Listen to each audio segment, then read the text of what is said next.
একটি গরুর 5 ভাগ আকিকা ও 2 ভাগ কোরবানি করা যাবে কিনা? কোরবানি এবং আকিকা একই পশুতে সমন্বয় করার ব্যাপারে ওলামায়ে কেরামের মধ্যে দুটি মত রয়েছে।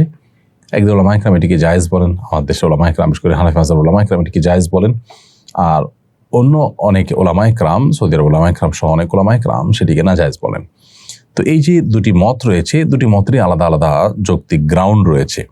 যারা এটাকে জায়েজ বলেন তাদের যুক্তি হলো যে কোরবানি এবং আকিকা বেসিক্যালি এই দুইটাই একই ক্যাটাগরির ইবাদত, যার কারণে কোরবানি এবং আকিকার সাথে বেশিরভাগ দিক থেকে মিল আছে, যার কারণে এখানে একটা পশুতে কোরবানি আকিকা দুইটাই নিয়ত করা যাবে।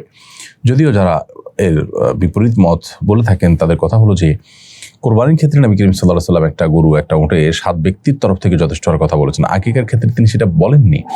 অতএব আকিকার বিষয়টিকে এখানে যুক্ত করা সঠিক হবে না। দ্বিতীয়ত আকিকার একটা সময় রয়েছে, কোরবানির কিন্তু আলাদা সময় রয়েছে, দুইটা সময় কিন্তু এক নয়।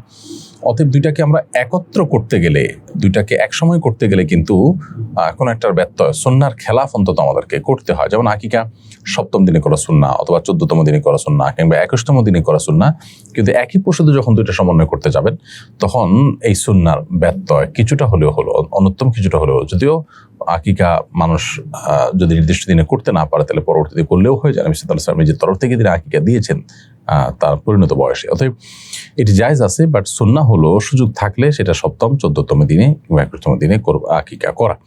তো এই জন্য দুইটাকে এক পশুতে যখন আপনি করবেন তখন সেটা কিন্তু সম্ভবপর হবে না।